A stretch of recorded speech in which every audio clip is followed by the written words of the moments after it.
பெருமையின் வண்ணம்.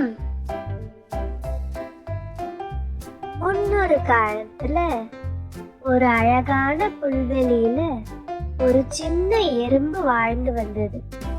அதோட பேரு அருண். அருண் எப்பவுமே சுறுசுறுப்பா ஏதாவது வேலை செஞ்சுக்கிட்டே இருப்பான். வேகமா ஓடி தனக்கான உணவை சேகரிப்பான். நான் எல்லாத்தையும் சீக்கிரம் செஞ்சு முடிச்சிடுவேன்னு அவனுக்கு பெருமையாவும் இருந்தது.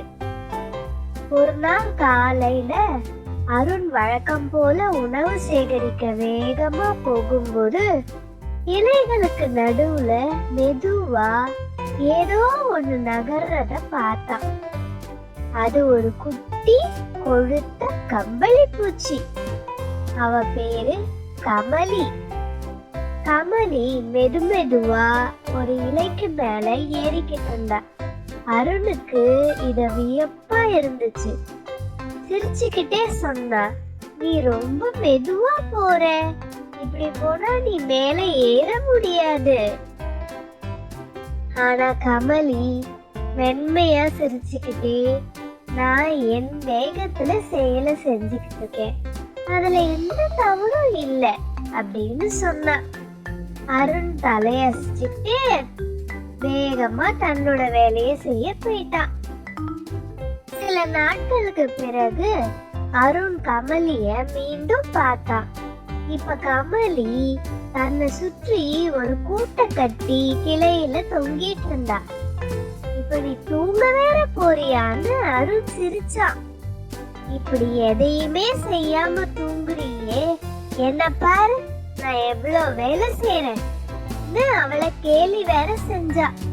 ஆனா கமலி ஒரு வார்த்தையும் பேசாம அமைதியா ஓய்வெடுத்துக்கிட்டு இருந்தா.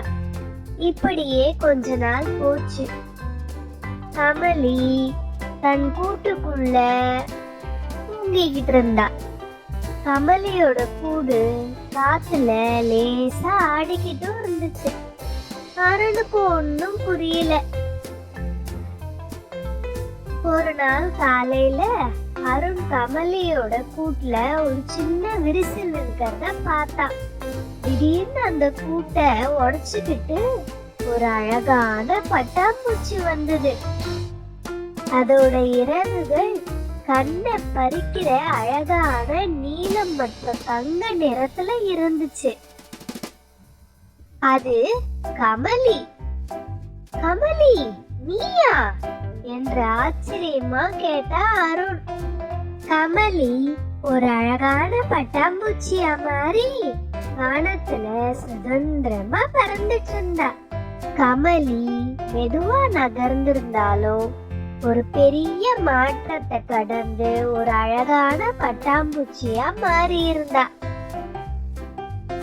அருணுக்கு அப்பதான் புரிஞ்சது, யாரையும் சீக்கிரம் எடை போடக்கூடாது. எல்லாரும் தனக்கான இயல்பான வேகத்துல வளர்றாங்க. என்ன குட்டீஸ், இந்த கதை உங்க எல்லாருக்கும் பிடிச்சிருக்குன்னு நினைக்கிறேன். சீக்கிரமா இன்னொரு கதையில வந்து சந்திக்கிறேன்.